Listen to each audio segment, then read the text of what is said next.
मेरे पति रात के 9 बजे ऑफिस से घर आया। मैं आते ही उनसे लड़ना शुरू कर दिया क्योंकि मैं उन्हें पसंद नहीं करती थी और मैं गुस्से में बोलते रहे। मेरे पति ने कहा, मुझे खाना तो दे दो, बहुत भूख लगी है।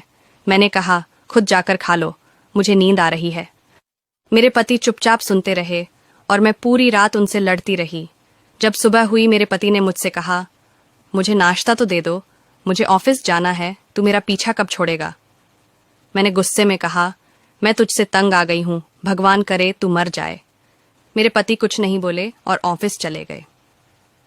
मैं अपने बच्चों को स्कूल से लेकर वापस आ रही थी तो मेरे घर के सामने बहुत भीड़ लगी हुई थी। भीड़ को देखकर मैं चौंक गई और अपने घर के करीब पहुंची तो देखा कि मेरे पति की लाश घर के सामने पड़ी थी। मेरे ऊपर कयामत सी आ गई। मेरे हाथ पैर कांपने लगे। मेरे अंदर एक सन्नाटा सा छा गया। लोग आपस में बात कर रहे थे कि कार से मनोज का एक्सीडेंट हुआ है।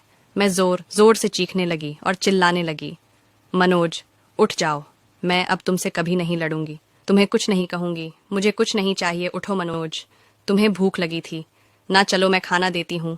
मैं मनोज के हाथ पैर छूने लगे, मुझे छोड़कर ना जाओ, उठ जाओ। लेकिन मनोज कैसे उठता, उसे तो मेरी बद्दुआ और मेरी नाहुसत, मेरे कड़वे लहजे ने मार दिया था। मनोज के जाने के बाद मुझे दुनिया के रंग नजर आने लगे। मुझे रिश्ते बदलते दिखने लगे। मेरे सब अपने मुंह से मुंह मोड़ने लगे। दुनिया के लोग मुझे गंदी नजरों से देखने लगे। फिर कुछ दिनों में मुझे मेरा घर छीन लिया गया। जो हिस्सा मेरा बनता था मेरे ससुराल वालों ने मुझे दे दिया। मनोज के मरने के बाद मुझे एहसास हुआ कि पति चाहे जैसा भी हो, पसंद हो या ना पसंद हो, लेकिन औरत के सर का ताज होता है।